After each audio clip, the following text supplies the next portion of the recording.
it doesn't work. The brain's like, okay, it's DEFCON 6. And literally, the brain knows the only way to improve flow is to get you horizontal. So it basically shuts down, it gets you horizontal. It does everything it gets. So true syncope is you are doing something one moment and the next minute you are on the floor and complete blackout. You don't know what happened. You don't even know how you got there. That is true syncope. It's not like, oh, I'm feeling a bit dizzy. I might just lay down. I mean, true syncope, that's what it is. It is, I kind of liken it to a Control-Alt-Delete reset, complete reset by your brain of your body, and you are horizontal. Because the brain knows if it takes gravity out, it will automatically improve your blood flow to the brain. It typically happens at a systolic blood pressure of less than or equal to 60 millimeters of mercury. As I said, it's rapid, and then once you're down the ground, the next thing you know, someone's like, are you okay, shaking your hand or pouring water on you, and you're completely awake. You don't have any of the other stuff like you have, for example, with seizures and things like that. So that is true syncope. So there are a couple of types of syncope. The first one is the neurocardiogenic or reflex or neurally mediated vasovagal vasodepressor. That's actually the most common cause. And the common thing is people will actually feel like things are starting to just feel funny, or they may have tunnel vision, and then all of a sudden they syncope. Sometimes it might be something that they do. It might be, for example, when they're urinating, or it might be when a man who is backing out the car and turning around. He's got a tight tie and it's stimulating his carotid sinus. There are certain things. The main thing is you want to, if you can identify a trigger, avoid it. And there are a couple of other things you can do. But most of the time you can identify an issue with the person and try to fix that.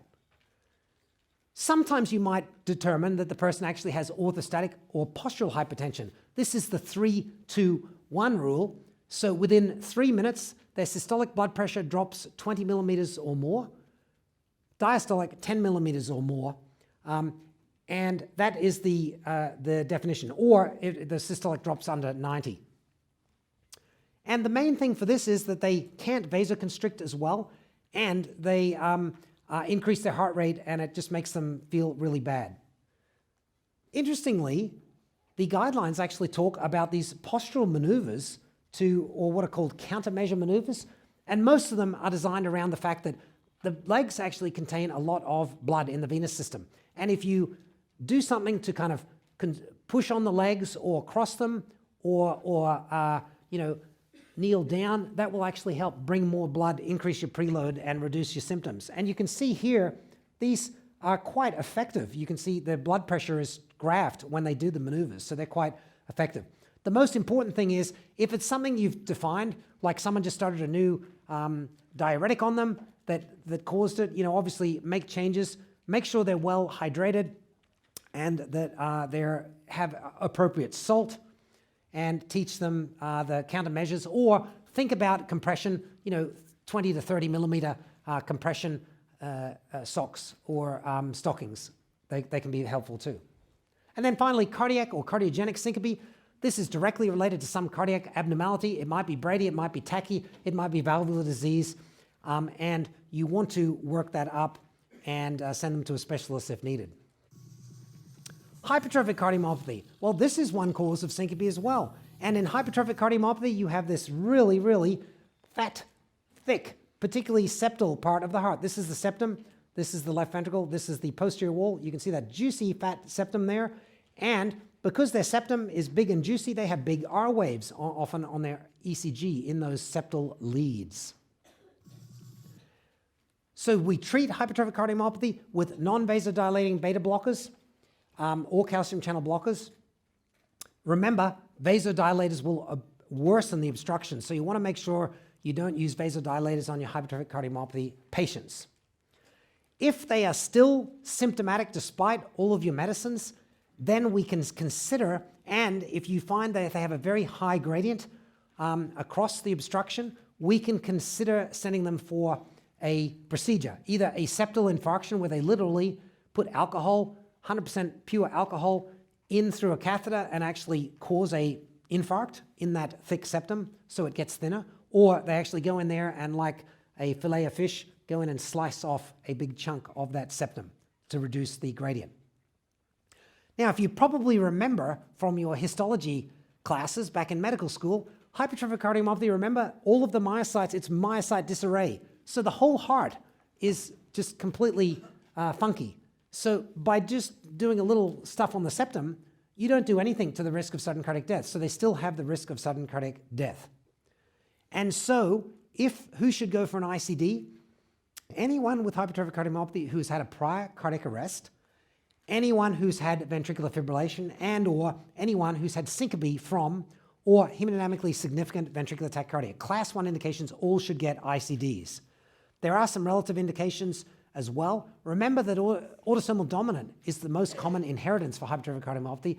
So if you've identified one member of the family, you better get the others in and check their ECGs and or echo, because it's likely 50% chance that someone else has it as well. Okay, holy heart failure, Batman.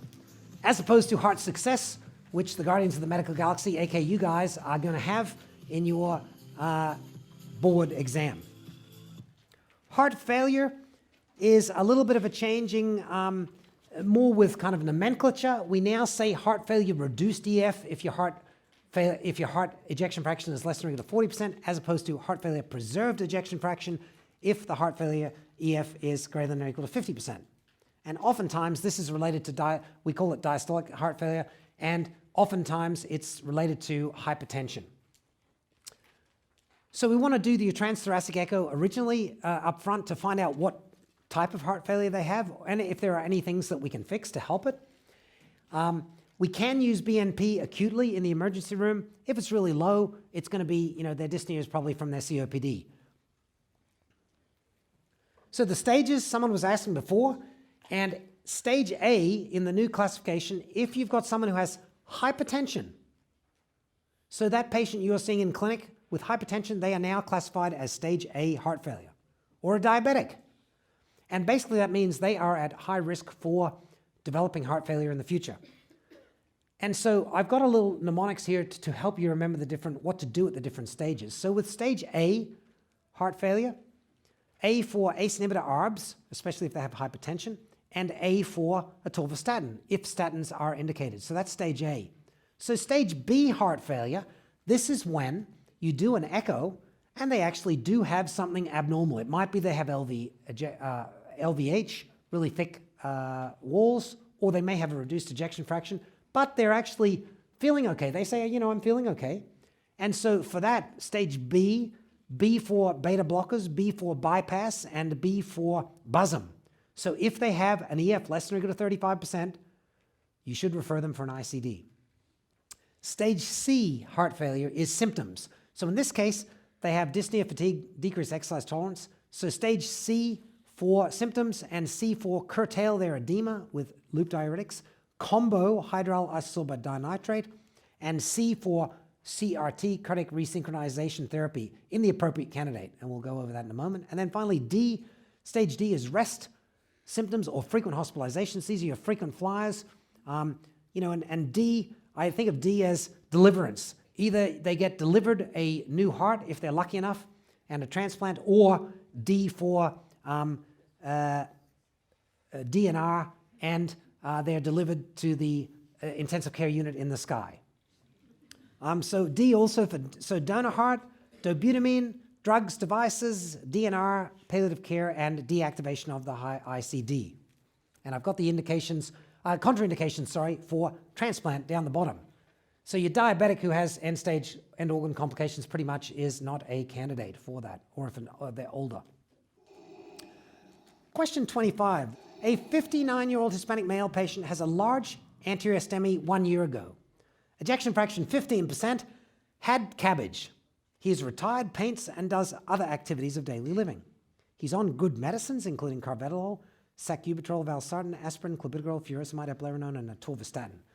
His physical exam, he's good. Blood pressure is pretty good. He's got an S3, you hear.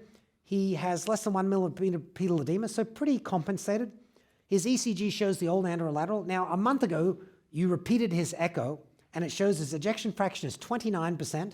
He's got anterolateral hypokinesis and moderately dilated left ventricle. So hopefully you've determined what stage of heart failure he is in now, and that will help you to manage him. So what would you like to do?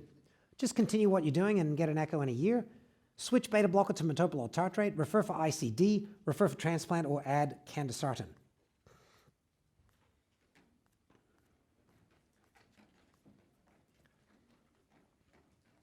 Okay, let's see how everyone's feeling about this one.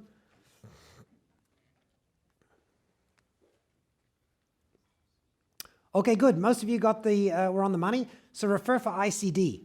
So he has heart failure, and he's got an ejection fraction less than or equal to 35. Remember I said before, anyone with heart failure with ejection fraction less than or equal to 35 should be referred for ICD. B is wrong. Switch beta blocker to metoprolol tartrate. Remember, metoprolol succinate is the only one indicated. Tartrate is bad. You don't want to use that. You don't want to continue this because, again, he could have a sudden cardiac arrest and die because you didn't have an ICD in. Because we know people with an EF less than or equal to 35% are at much higher risk. No, we don't refer him for transplant. He's doing his ADLs. He's, has got hobbies and he's doing all of that. So we would not, he is not a transplant candidate at this time. Okay, I will survive on ACEs, ARBs, ARNIs, aldosterone antagonists, beta blockers, and hydrolyl nitrates. So these, guys and girls, are the medicines that will improve survival in heart failure. So we like them. So ACE inhibitors and ARBs. Now a new change is this ARNI here. And I'm not talking about the Schwarzenegger ARNI, I'm talking about the angiotensin receptor neprilysin inhibitor, sacubitril, valsartan, Entresto. So the latest update on the guidelines say we replace your ACE and ARB with the ARNI. If you've got symptomatic heart failure reduced EF, patients with an NYHA 2 to 3. So it's better. It was put up in the Paradigm heart failure trial. It was superior to an ACE inhibitor, enalapril, significant reductions in death and heart failure. So now it is indicated first line as the treatment of choice, heart failure reduced EF with New York Heart Association 2 to 3. So how do you do it? I mean, because I'm sure you, like me, have lots of patients in our clinic who are on ACEs and ARBs. So what you do with the ACE, you stop it for 36 hours. So basically, I'll say, stop it, hold your ACE today and tomorrow, and then start the sacubitril the next day. With ARBs, if they're on an ARB, you don't have to have the delay. You just tell them, stop the ARB, you only have to wait 12 hours, and then start the sacubitril the next day. Aldosterone antagonists, we talked about that. Beta blockers. Now, importantly, with beta blockers, you want to get them to goal. So you need to, when you start beta blockers on these individuals, you want to up-titrate every 2 to 4 weeks, so you want to see them back at least monthly and increase the dose. You want to get them, so for example, carvedilol, you want to get them to 25 BID. And you keep going until you get the heart rate of 60 or lower, or they actually have symptomatic hypertension. Remember, these drugs had the best results at the very highest doses. Now, medicines are also used for symptom control, but these don't actually improve survival, including loop diuretics, aquaretics, digoxin, sinus node IF channel inhibitors, modulators, positive inotropes, IV vasodilators, and importantly, for your patients with heart failure, these medicines in particular can lead to exacerbations. So the thiazolidinediones, so glitazones, most calcium channel blockers, except amlodipine and felodipine, so you don't want your heart failure patients on them. NSAIDs and cyclooxygenase 2 inhibitors have all been shown to worsen heart failure. Cardiac resynchronization therapy, I talked about that before. This is essentially also known as biventricular pacing. So the 3 things they have to have if you want to send them for biventricular pacing. Number 1, ejection fraction less than or equal to 35%. Number 2, sinus rhythm with a left bundle branch block and a QRS duration greater than or equal to 150 milliseconds. And finally, NYH 2, 3, or ambulatory with 4 symptoms. Those people have been shown to have significant benefit from the biventricular pacing. And the reason is, with that really severe left bundle branch block, what's actually happening is they're, instead of nice synchronized with both ventricles contracting together, what's happening is you're getting the right ventricle contracting and then later the left ventricle's contracting, and you're not getting this nice synchronized, and it actually interferes a lot with blood flow.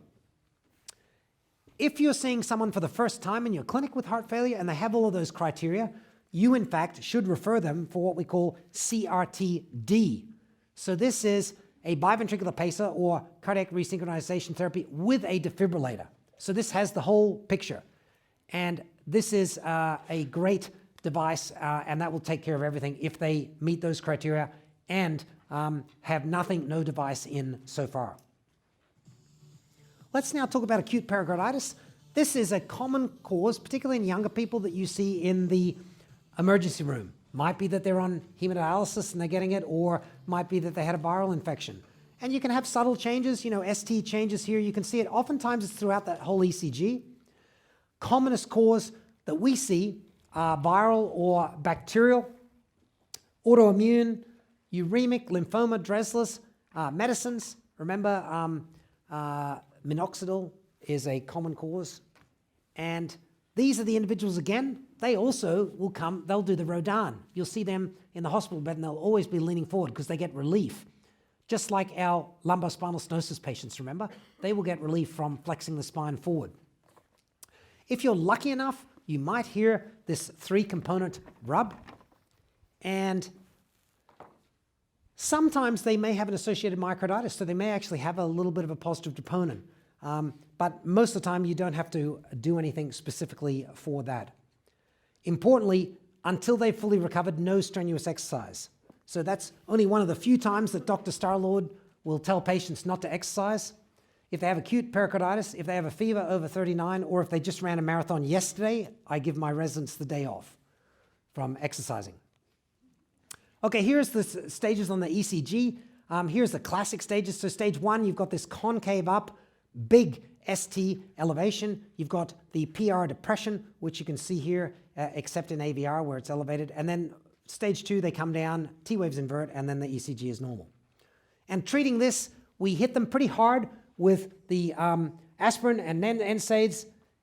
If they are still having symptoms despite that, or they have a recurrence, that's when we think about colchicine.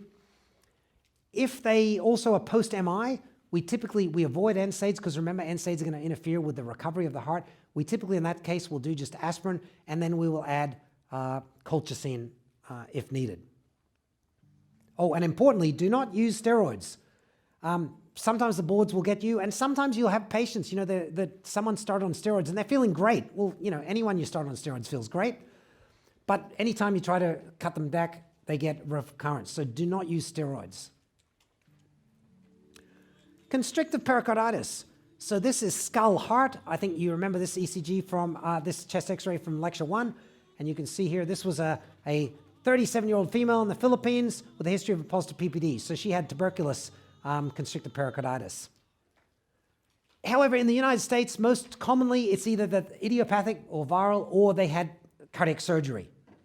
Little radiation TB and cancer. So someone with lymphoma, particularly if they've had radiation, they are set up for constrictive pericarditis. They typically present with right-sided heart failure signs, and one of the tip-offs is the pericardial knock. So remember, systole starts with S1, diastole starts with S2. So after S2, you sometimes hear this knock, almost like a thud, and this can be a tip-off that this is constrictive pericarditis. You can check them out with the echo and or the other imaging and see 4 millimeter thick pericardium. If they do have NYHA 2 to 3, we like to strip them. And I'm not talking about taking their clothes off, but I'm talking about removing the pericardium. But do remember that the mortality is about 1 in 10. It's not a low-risk procedure, so you only want to do it if absolutely indicated. A 64-year-old man with a history of lymphoma, status post-chemo and radiation, has been to the ED several times complaining of dyspnea, general fatigue and peripheral edema. Nebulizers do not help. You note elevated neck veins that increase on inspiration and a diastolic knocking sound at the left sternal border, ascites and pedal edema. So what is the likely diagnosis in this man? Pulmonary emboli, ASD, exacerbation of COPD or constrictive pericarditis. And I've got a good feeling that you guys are going to nail this.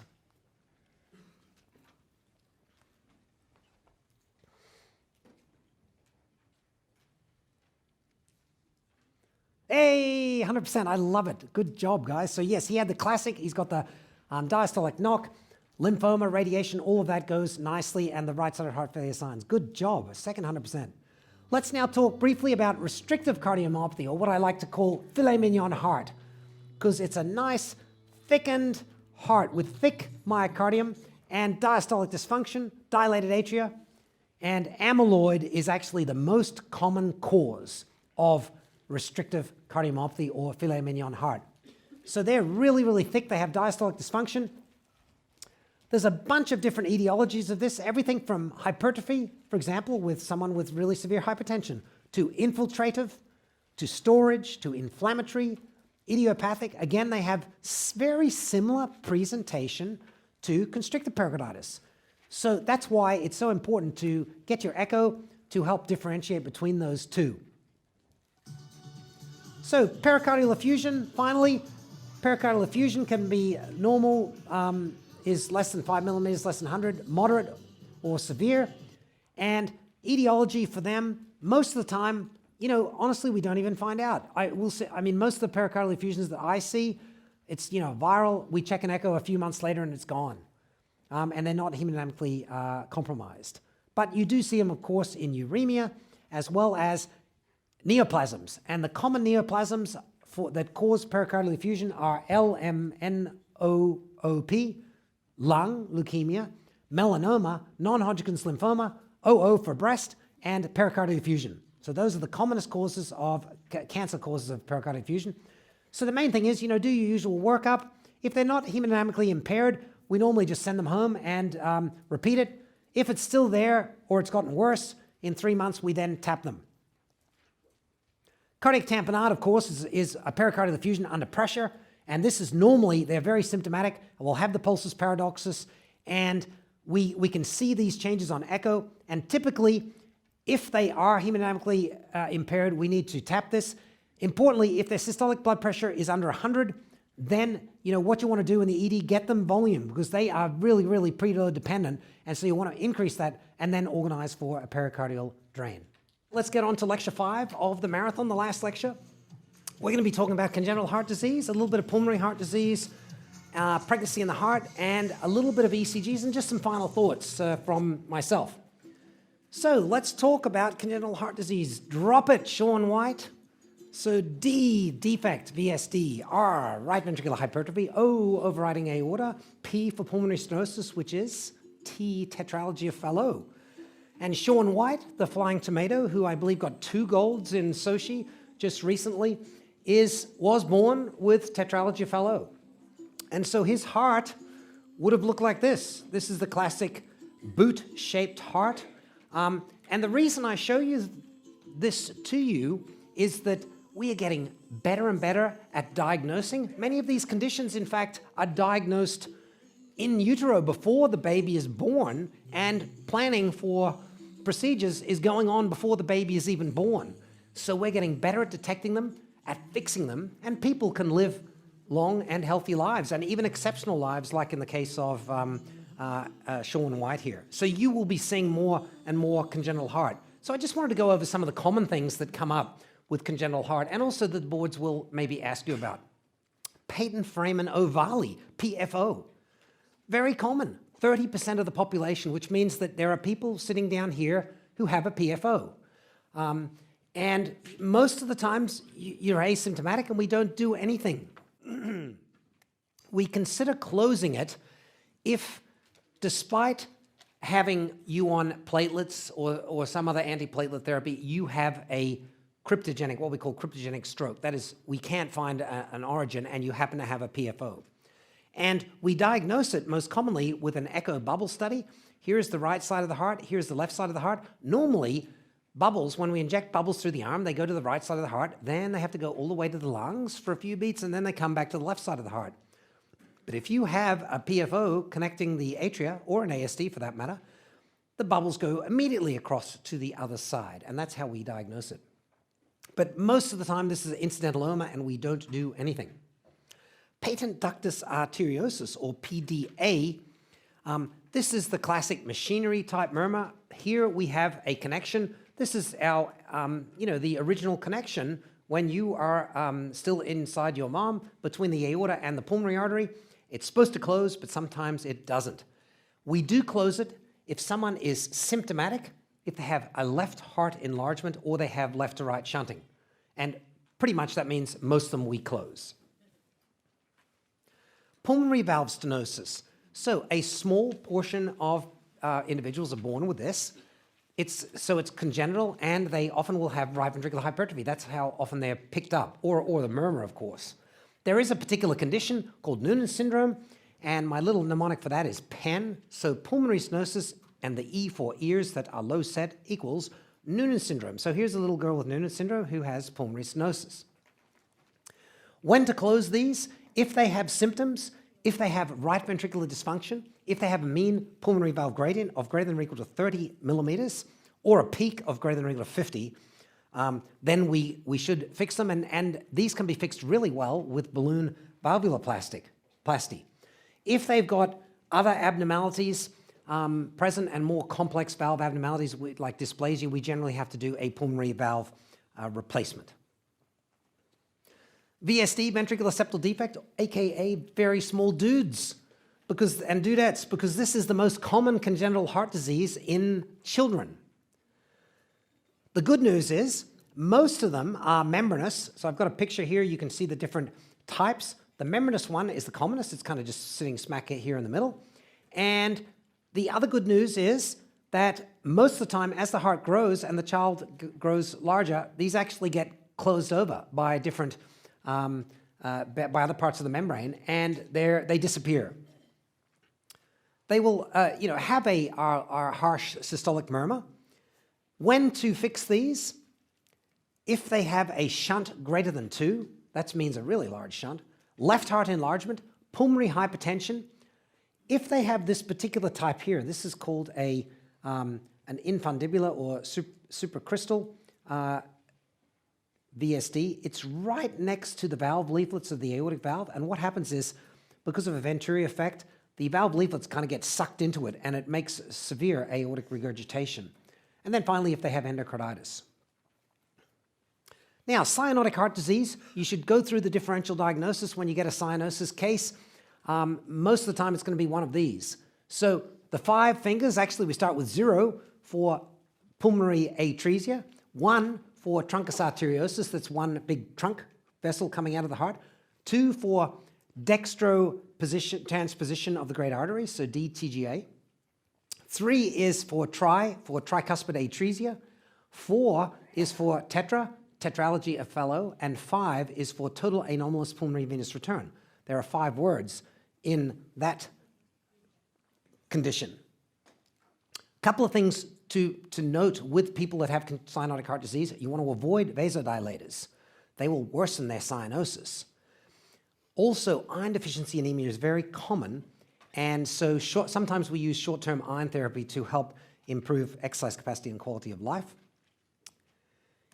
And very, very importantly, if they have any type of neurological symptoms and they come in with a sepsis-type picture, you should assume they have a cerebral abscess. Admit them, get them scanned and everything, because this can be life-threatening. Anomalous coronary artery. So A for not, nomo, or normal. So this is not a normal located coronary artery. So here is the front of the person over here, and here is the back of the person. Here's the pulmonary trunk here, pulmonary artery, and here's the aorta. So the first one that is really problematic is when the left main coronary artery comes off the right coronary artery and then goes between these vessels, and you have divides into the circumflex and the left anterior descending. And then the other type, which is problematic, is where the right coronary artery comes off the left and runs between these vessels. So what happens is, when you're just at rest here, your cardiac output is about 4,900 cc's. So, at rest, your heart is beating at about 70 beats per minute, and your stroke ejection volume is about 70 cc's per beat. So 7 7's 4,900. When you exercise, what happens to that cardiac output? It goes way up. I mean, depending on what type of exercise and how fit you are, it might double, it might triple, it might quadruple, but that goes up. So there's going to be a lot more blood being pumped out of these two vessels, and so these vessels actually distend a bit and essentially squish those anomalous coronary arteries running between them, and that is a problem. And that can cause chest pain because they can get ischemia. It can even lead to them having ventricular tachycardic arrest. We diagnose this by imaging. So when to do surgery? If you've got a situation here, the left main, because remember the left main is supplying the majority of the heart. If you've got this situation here, that has to be repaired immediately. And then if you've got any other situation like this or any other situation, if they have symptoms, then they should be corrected. Okay, so let's take a look at our first question of the afternoon. Which of the following patients should be referred for surgery? Coarctation of the aorta with heart failure, VSD with pulmonary hypertension, anomalous left main coronary artery running between the aorta and pulmonary artery, an ASD with a 2-to-1, greater than 2-to-1 left to right shunt, or all of the above.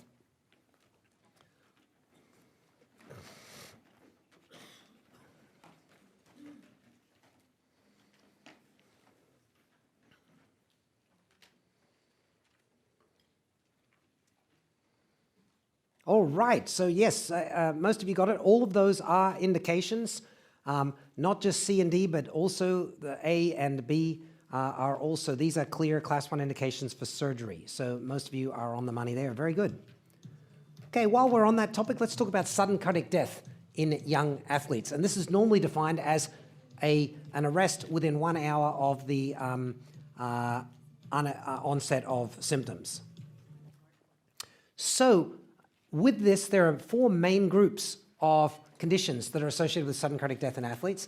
The first are the cardiomyopathies, including hypertrophic cardiomyopathy, which is felt to be the most commonest one in the United States, arrhythmogenic right ventricular cardiomyopathy, and then myocarditis or dilated cardiomyopathy.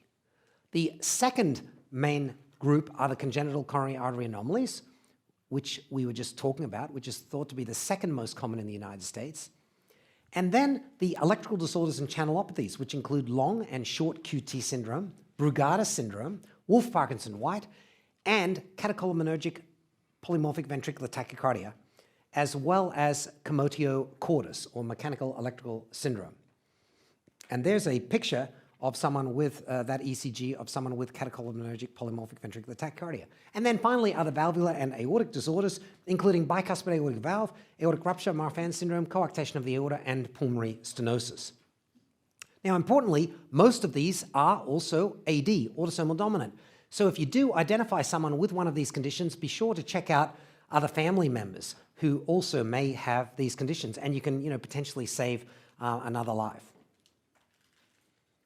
So let's see how short-term memory is on you guys and girls this afternoon. Conditions associated with sudden cardiac death in exercising young people include hypertrophic cardiomyopathy, congenital coronary artery anomalies, long QT syndrome, Brugada syndrome, all of the above. I have a 100% feeling coming on here that my guardians of the medical galaxy are going to deliver.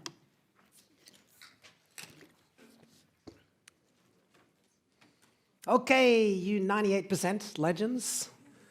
And yes, Brugada is, and yes, congenital coronary arteries, but yes, long QT and hypertrophic cardiomyopathy. Hypertrophic cardiomyopathy, remember, is the commonest cause of sudden cardiac death in exercising young people in the United States. Pulmonary heart disease. Let's talk about some of the conditions on the right side of the heart that kind of affect the heart. So the first big one is cor pulmonale. And what this is where you have an abnormal right heart, right ventricle, because of lung problems, the commonest being COPD. And they often have a chronically slow progressive course with acute exacerbations. Eisenmenger syndrome. So the setup for Eisenmenger syndrome is you have a large, unrepaired left to right shunt. So we're talking here about VSD. It's high pressure and high flow. VSD is actually the commonest cause. Atrioventricular septal defect, where you have an atria and a ventricular septal defect together, for example, with your trisomy 21, and PDA, patent ductus arteriosus. So what happens is, over time, you've got all of that high flow and pressure going from the left to the right.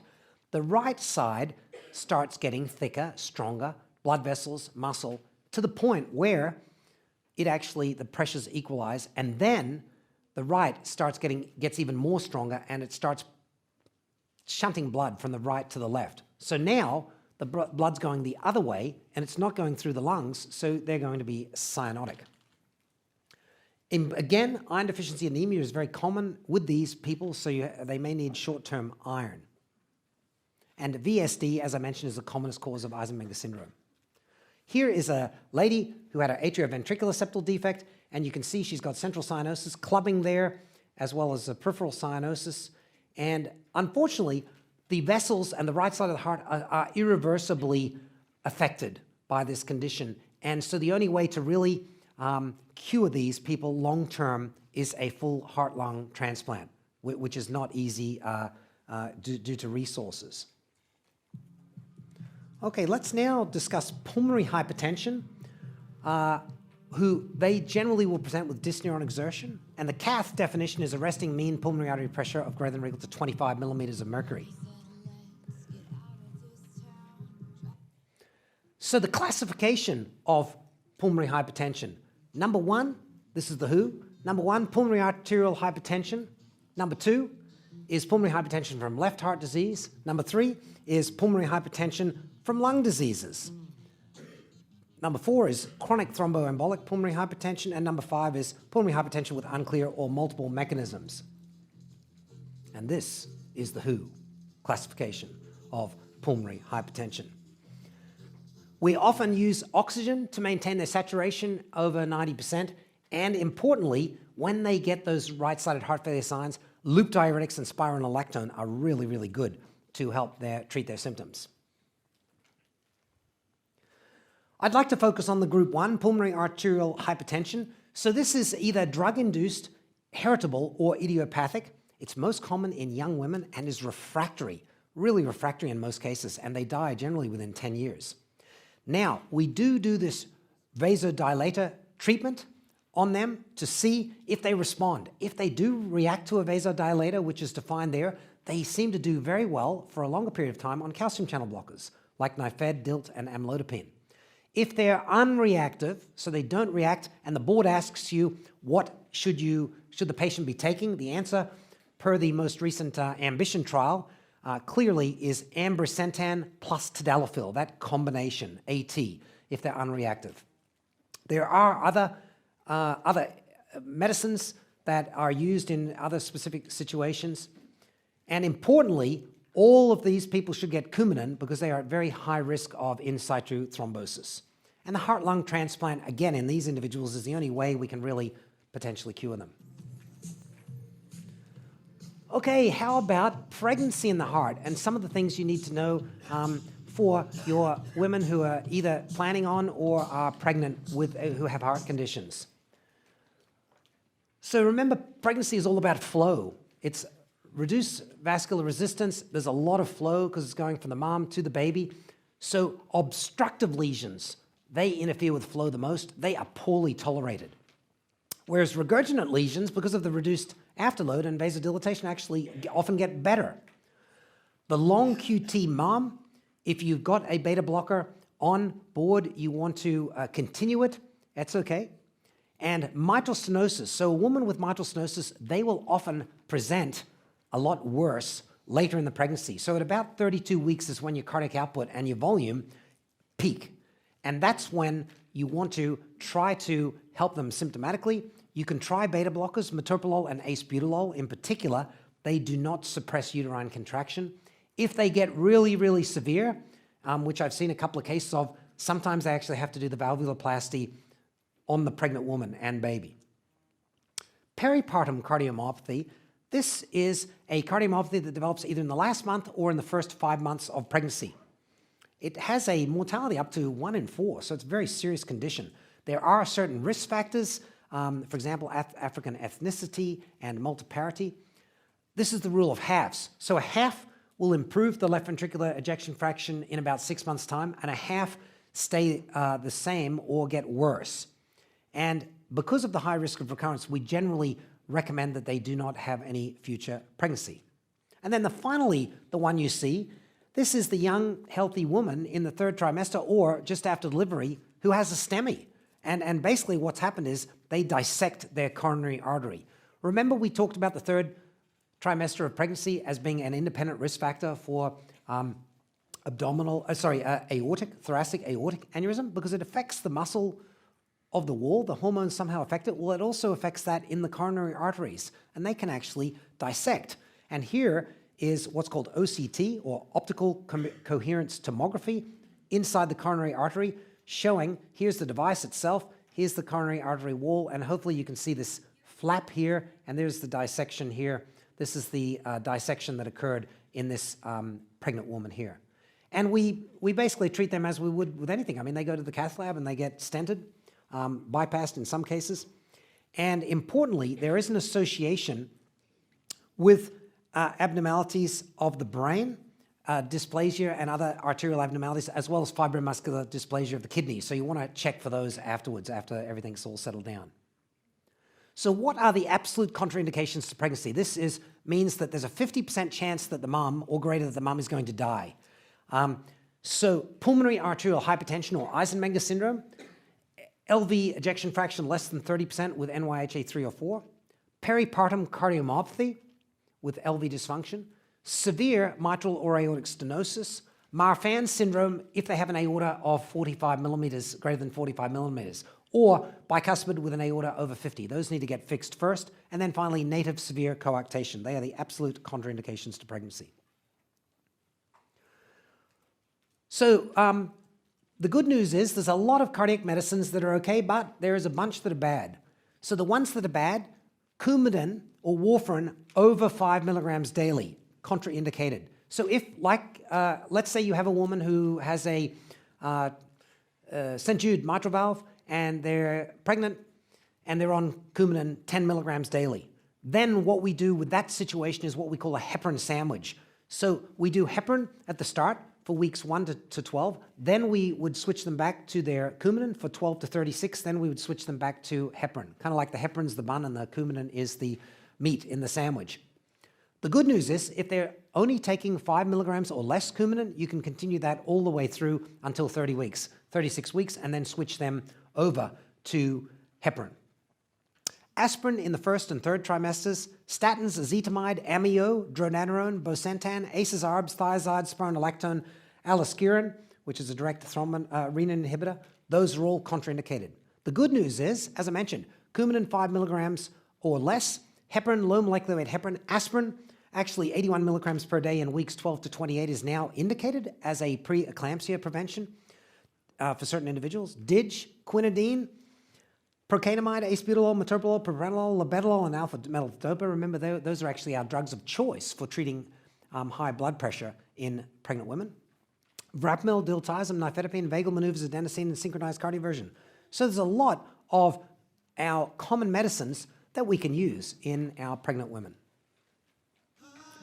Okay, now let's move on briefly to the 12-lead ECG and just go over some of the ECGs that we haven't done in the rest of the presentation.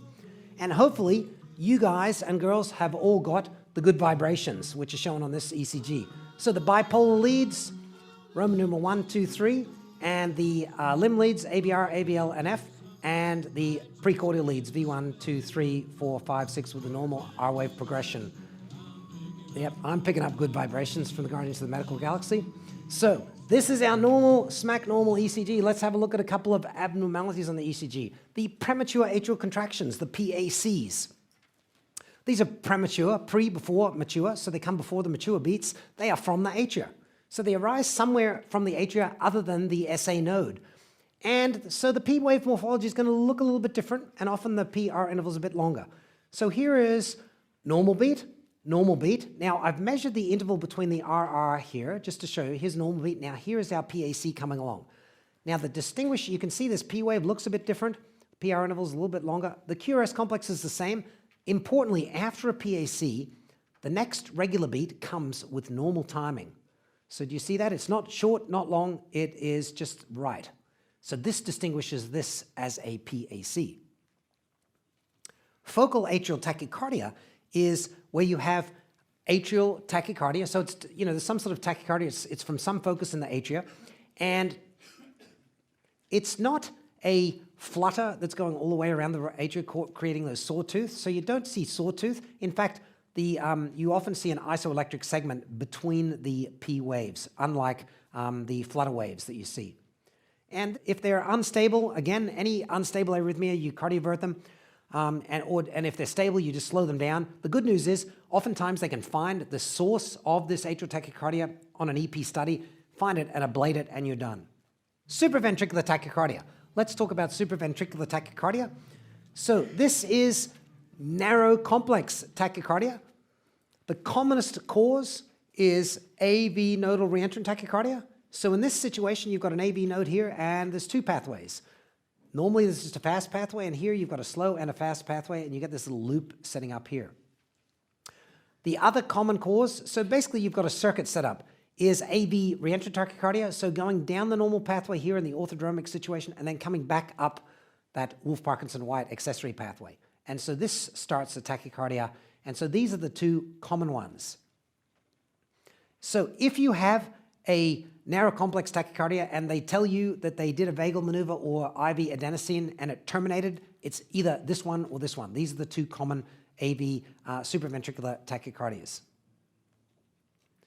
And here is what this looks like on an ECG, a 12-lead ECG. Here's AV NRT. I wanted to show you because this is the commonest one. And so just think, if you had AV NRT, you know, when you're trying to play basketball, you're in the Final Four or something, this would slow down your game. So just think of AV NRT would slow down your game. So what happens in the typical AV nodal reentrant tachycardia? The extra beat occurs here, and then it goes down the slow pathway. So it goes down, it takes a really long time to get down and depolarize the ventricles. And then it comes up the fast pathway. So the ventricles depolarize, and then almost immediately after the ventricles are depolarized, the P wave occurs because it's gone up to the atria from the fast pathway, and then it goes down the slow pathway. And what they do to fix this, I mean, we can treat it with medicines just symptomatically in the meantime and all that, but what they do is they go in and they actually find both the fast and the slow pathway, and then they use their little zapper or a cooling agent. Often nowadays they freeze, and they just freeze the slow pathway. End of story. That's it. Very, very successful treating this AV NRT. Most common one in young and middle-aged women, this AV NRT. First degree AV block. So the PR interval is greater than 0.2 seconds. So this is pretty straightforward. It's no big deal. Most of these people don't even know it. You know, they're asymptomatic, and you don't do anything for this. You just kind of are aware of it. Second degree AV block type 1, Wenckebach. This is where you have a dropped QRS complex without progressive prolongation, with progressive prolongation of the PR interval. So in other words, you have P and then the R and then P and a slightly longer, and then eventually you get the drop beat here, and you get this what's called grouped beating. Again, almost all of the ones I see of this are asymptomatic. It might be that they might have been on a calcium channel blocker and then someone started them on a low-dose beta blocker or vice versa. I've seen that all the time, and so we just kind of stop one of the negative inotropic agents, and oftentimes this goes away. Most of these are asymptomatic, so don't need to be paced. However, second degree AV block type 2 is where you have no progressive prolongation, you just have dropped beats. They're just not going through. This is a lot more ominous. And importantly, when you give atropine, oftentimes because they are given atropine, these people are given atropine in the emergency room, it has no effect on this, or it actually gets worse. And that's a tip-off to tell you this is a second degree AV block type 2, the no effect or paradoxically worsening with atropine. And most of these people are symptomatic and dizzy or feeling like they're going to pass out, or they have passed out, and most of them are going to need a permanent pacemaker. And a third degree AV block or complete heart block. This is also a situation a little bit like VT, where the atria and the ventricles are not communicating with themselves, but in this case, the atrial rate is going to be greater than the ventricular rate, as opposed to VT, where the ventricular rate is greater than the atrial rate. And I've marked the atria with the blue arrows here, so the P's going off there. And you can see there's just no, P's are just doing their own things, and they don't mind about what the QRS complexes are doing. And these people are generally symptomatic and need a pacemaker. So the QRS complex represents ventricular depolarization. That is, when the ventricles are going off and contracting. And this is, most of this time, this happens very fast, less than 1/10 of a second. If it is increased more than 1/10 of a second, generally that means there's something else going on. The commonest thing that we see with prolongation of the QRS duration are the bundle branch blocks. And there's two bundles, so there's two bundle branch blocks. The right bundle branch block is shown here. So you can see they have the rabbit ears in V1 and V2, and you have the slurred S in leads 1 and AVL and the lateral leads here. You can see that R and the S. This is classic for right bundle branch block compared to the normal there. And left bundle branch block, in this case, the left bundle is no longer working. So everything goes down the right bundle and then goes leftward. So if you imagine you were sitting on V1 over here, you are going to see mainly the vector going away from you. And remember, something going away from a positive force going away from an electrode causes a negative or downward deflection. And so in these anterior leads, you often see these either a little R or no R and just a big Q wave because the vector is going away. And sometimes you will see in the lateral leads, you may see the rabbit ears out here in the lateral leads, but this is left bundle branch block. Ventricular paced rhythm. So I like to call this the man-made left bundle branch block, because essentially what we've done is we put a pacemaker into the right ventricle, and it fires the right ventricle, and then it goes across to the left ventricle, just as kind of what happens with a left bundle branch block. Same thing, except you've got a spike. So here you can see there's a pacer spike, and then kind of what appears to be a left bundle branch block here. QT interval. So the QT interval, normally the QT interval should be less than 50% of the RR interval. So you can see here, here's a normal QT interval here. You can see it's less than 50%. Here's the QT interval here. It's less than 50% of the RR. Here you can see a longer QT interval here. It's definitely extended. And we've actually, most of the time we are interested in long QTs, but there is now a defined condition of short QT interval that's dangerous. And that was on that list, remember, I showed you before, of things that can cause sudden cardiac death in young athletes. Long QT interval is typically greater than 0.47 seconds. What you have to, I think the main things for you to remember is if you have someone and you start them on a drug and the QTC goes over 500, or it increases 60 milliseconds or more than 15%, it is probably problematic. You should stop that medicine and try to find a substitute.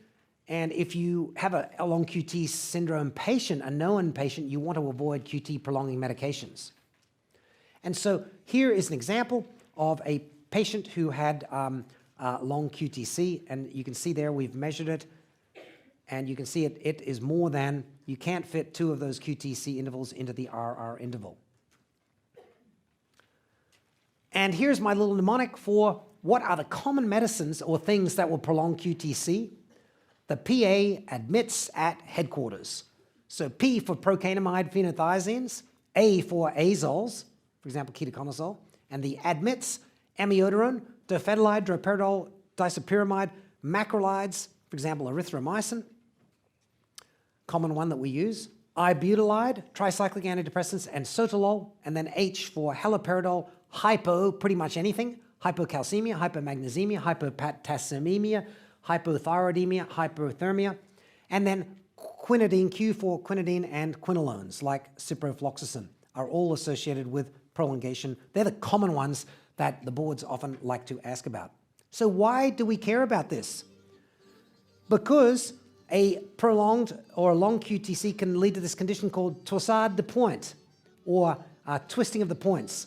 And you can see here this polymorphic ventricular tachycardia. You can imagine, Pepe on the Champs-Élysées with his accordion, serenading the Parisian girls as they walk by. So this is like accordion-type motion. Hopefully you can see that accordion-type motion. And we typically will hit them pretty early on with IV magnesium sulfate and or potassium, because that will help, and if needed, we'll pace and do isoproterenol. But oftentimes, these people code as well. It's got a really tricky situation. Left axis deviation. So let's talk about axis for a little while. So normally, remember here's your heart here. The vector of the heart kind of goes like this, in this plane. So normal axis is kind of from here, positive 90 to negative 30. Left axis deviation is when the vector goes up, way up this way. And the common reasons for the vector to move upward like this is either you've got a lot of muscle on the left side, pulling the vector more leftward, or you've got a damage to the muscle on the right side and the inferior part, causing again the mean vector to go more upward that way. So they're the commonest causes of left axis deviation. In contrast, right axis deviation is more common in individuals that have right ventricular hypertrophy and strain, and that can be acute or chronic. So someone, for example, with a pulmonary embolus, an acute pulmonary embolus, can have a right axis deviation, or someone with really bad COPD with right ventricular hypertrophy can also have a rightward axis deviation. Also, if the left ventricle has been damaged and there's not much electricity from the left side pulling the axis there, then the axis will move more rightward. And as we talked about before, the classic ostium secundum ASD, that common ASD that we were talking about, that often has the classic ECG appearance with right axis deviation and right incomplete or complete right bundle branch block. Right atrial enlargement. Remember, the right atrium is sitting right here underneath V1. So again, if you're looking at V1, if I'm looking at it, that energy from the right atrium coming towards me, if the first part of the P wave in V1 is higher than 1.5 millimeters, that is a tip-off that you've got right atrial enlargement. And also if you have a big P wave in leads 2 or 3. Left atrial enlargement, that's going to be, remember the right atrium goes off first and then the left atrium. So if the downward and the left atrium is going away from V1, so if you look at the latter part of the P wave, if the downward part is more downward than 1 millimeter, then 1 millimeter or more, that is suggestive of left atrial enlargement. And here's an example of that. Left ventricular hypertrophy. So LVH, thick left ventricle. Remember, the LV is over here. It's kind of located under V3 through 6. So if you take, and one on AVL, so if you look at those leads, you're going to have higher R waves in those leads. A great one, which is really specific, that I would recommend you to remember is the Sokolov-Lyon criteria. So R in AVL, if that is greater than or equal to 11 millimeters. So if you think of an L and you sort of turn it around, it becomes a 1. So that may help you to remember the R wave in lead AVL greater than or equal to 11 millimeters is a very good criteria for left ventricular hypertrophy. There are some other criteria as well. So here's a 55-year-old Caucasian with hypertension, and you can see he's got the R in AVL greater than or equal to 11. He's got the Cornell criteria, that is R in AVL plus S in V3 greater than 28, and he's also got the Sokolov-Lyon precordial, that is R, the S wave in V1 or V2 plus the R wave in V5 and V6 greater than or equal to 35. So this is a kind of classic EKG you can see in someone with hypertension. Okay, so let's have a question here. Which of the following is true about left ventricular hypertrophy on ECG? It may indicate underlying thickening of the left ventricular wall. The R wave in AVL is greater than or equal to 11 millimeters tall. It may result from a bicuspid aortic valve and the ventricle going, push it real good. Or all are true.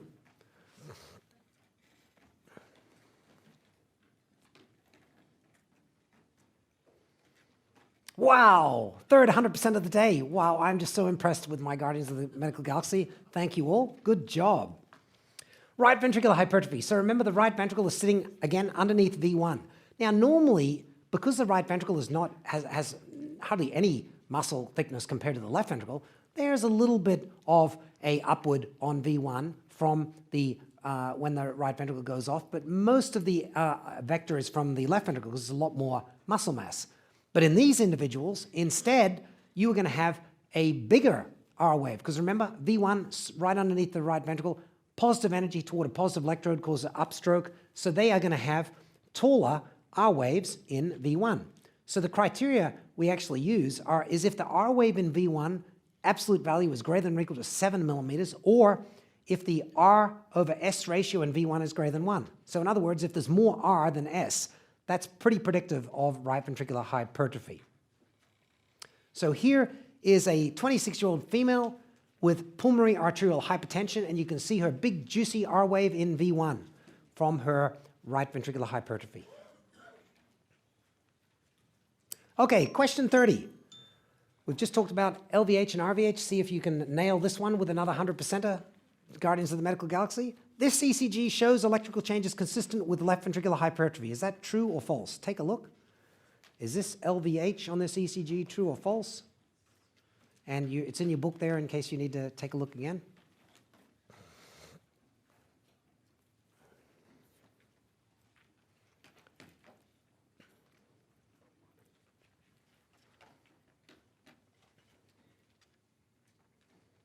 Okay, good. Well, I think we're on target for most of it. So let's have a look. This is, in fact, indeed, it is LVH.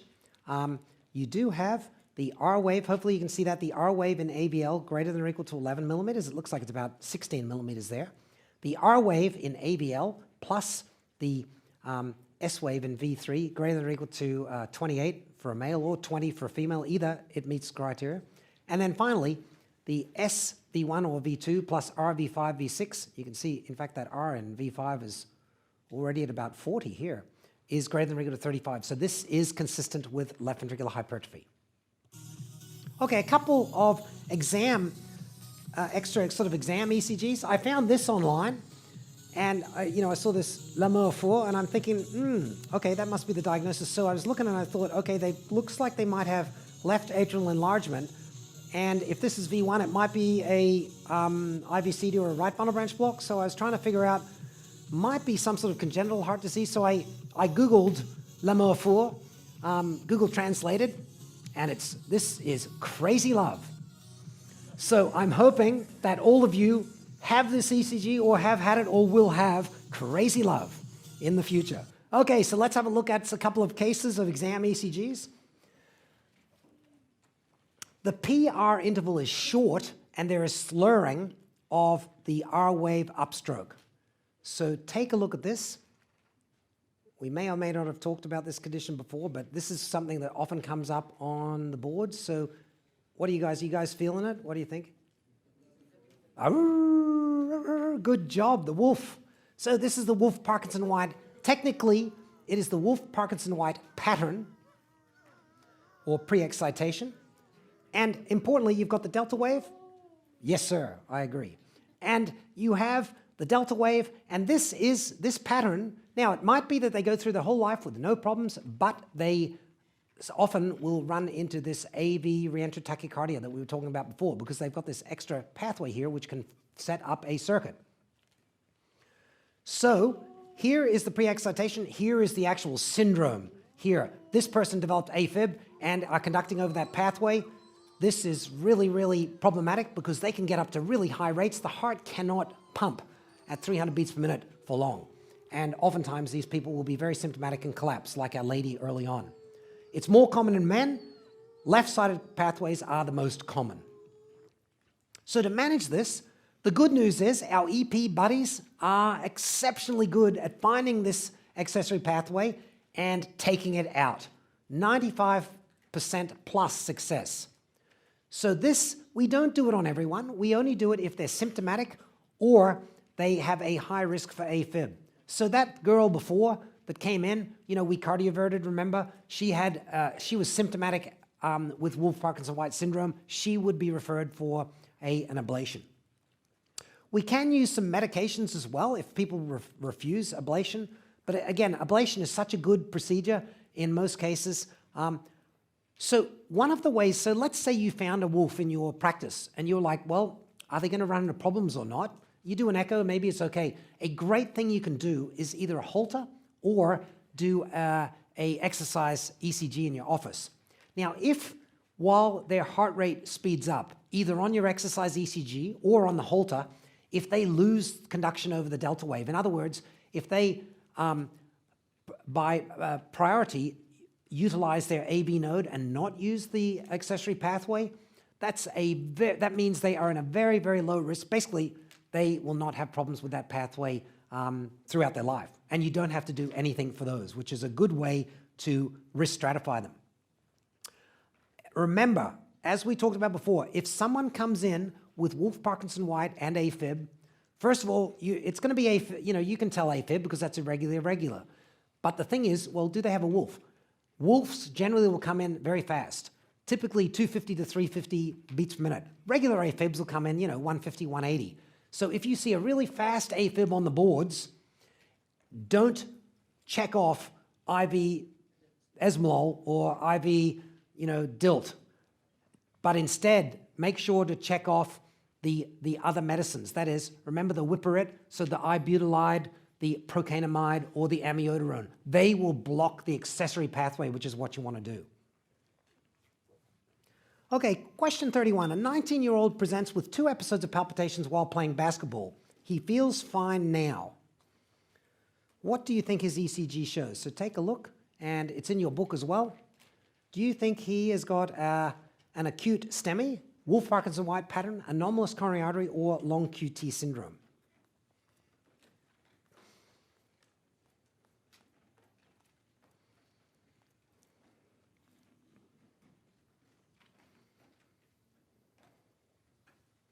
Excellent. Wolff, Parkinson, White pattern. Yes, he had the pattern. So hopefully you can see he has the delta wave here. Classically, you can see it very nicely there with the short PR interval. He's got the setup for palpitation. Now, he doesn't have STEMI. There's no ST elevation, so he doesn't have STEMI. He does not have anomalous coronary artery because what's the commonest ECG with anomalous coronary artery? Normal. It's completely normal. We can't use ECG to detect anomalous coronary artery. We've got to use imaging. And his QTC interval is quite okay. You can see you can fit 2 QTCs within the RR. So this is classic Wolff, Parkinson, White syndrome. Okay, this is a 22-year-old end-stage renal disease patient, non-compliant with dialysis. Tall peaked T waves, flattening, widening, loss of the P wave. This is just to teach you that not all peaked T waves are created equal. This is hyperkalemia. And this was one of my records, I think. This is almost 20 millimeters high. You can see here the changes, the different changes. The first are the peak T waves once the potassium hits 5.5, and then you start getting long PR interval, flattening, widening, loss of the P wave. Then you start moving into sine wave territory, and then you can get into some really nasty things. So here is someone with a potassium of 6.8 that was missed, and they were admitted and treated with different nebulizers and things, and then you can see later on they got worse here with a potassium of 8.6, showing that sine wave and the loss of the P wave interval, etc. Okay, this person came in for a pre-participation sports evaluation. And we actually do, as part of our evaluations, we evaluate the Rockets and the Rice University players. And this person had something on his ECG. I'll give you a hint. Number 1, it is bad. Number 2, it is on that list of conditions that I showed you is associated with sudden cardiac death in young athletes. And number 3, big hint, it's the second word is syndrome. Anyone feeling it? Ah, very good, Brugada syndrome, very good. This guy actually had classic Brugada syndrome. He had, we referred him for further workup. So with the Brugada syndrome, anyone who has any type of major event, like if they had syncope, or if they had an arrest, or just documented VT on a Holter or something, they require an ICD.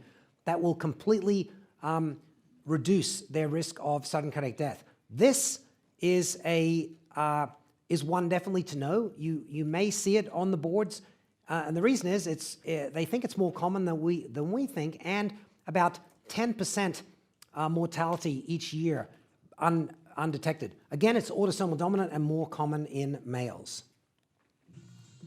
Okay, just a few final comments. To quote Peter Quill, aka Star-Lord, we will, and with my variation, we will not stand by as evil exams wipe out billions of innocent lives. And just a couple of final thoughts for you guys. just remember, the big rocks in life. You've got your, your family, you've got your religion, you've got your health, you've got your work, you've got, your diet. All of those important things. It's important, the late Stephen Covey talked about this, to get those big things into your bucket, whether it be each day or each week or whatever first. And then, the sand that you pour in later, that's, you're surfing the web or you're, watching your Netflix marathon or whatever. But get the big rocks in first. That's really important. A couple of quotes there. Be the change you wish to see in the world. From Gandhi, we talked about that earlier. Fate rarely calls upon us at a moment of our choosing. Optimus Prime from Return of the Fallen. Fortitudinus vincimus, by endurance we conquer. Steve Prefontaine, Sir Ernest Shackleton, by endurance we conquer. Just remember, endure and you will conquer the boards. And to give anything less than your best is to sacrifice the gift. Steve Prefontaine. Try not, do or do not, there is no try. Master Yoda, The Empire Strikes Back. And I was very excited to see TNT is doing the marathon this weekend. It's been excellent. I've been checking in on that. This is a Chinese idiom, wu ji bi fan. This basically means if you do things to extreme in anything in your life, you will get an adverse or you will get a just nothing out. So the normal rule of return and effort, we think, goes like this. You put in more effort, more return, and then you get more out. But it actually, what happens is at a certain point, it will plateau off, and then actually further down, you actually get negative return. So it's important, look at that study-wise that Tony has. It's important when you are studying, make sure you are doing other healthy things. Exercising, taking breaks, eating healthy, sleeping properly. Those things are just as important to just going and banging away at it, to studying. Seems to me that when I die, these words will be written on my stone, the story of my life, from One Direction. So important, you want to remember what people will remember of you and what you are doing, not only your patients, but others. And I really like this one. This is from the SEALs. There are two wolves who are always fighting. One is darkness and despair. The other is light and hope. And the question is, which wolf will win? The one you feed. And, because we did have the marathon of Star Wars, I'd like to give a couple of Star Wars quotes to end here. From Master Yoda, fear leads to anger. Anger leads to hate. Hate leads to suffering. That's very important. Do not fear, and don't create fear, because it's going to go nowhere. And this one, a bit more positive, from Qui-Gon Jinn, your focus determines your reality. So keep focusing on the positive, feeding the light and hope. Keep telling yourself, I've done the preparation, I've done the work, I will succeed on the boards.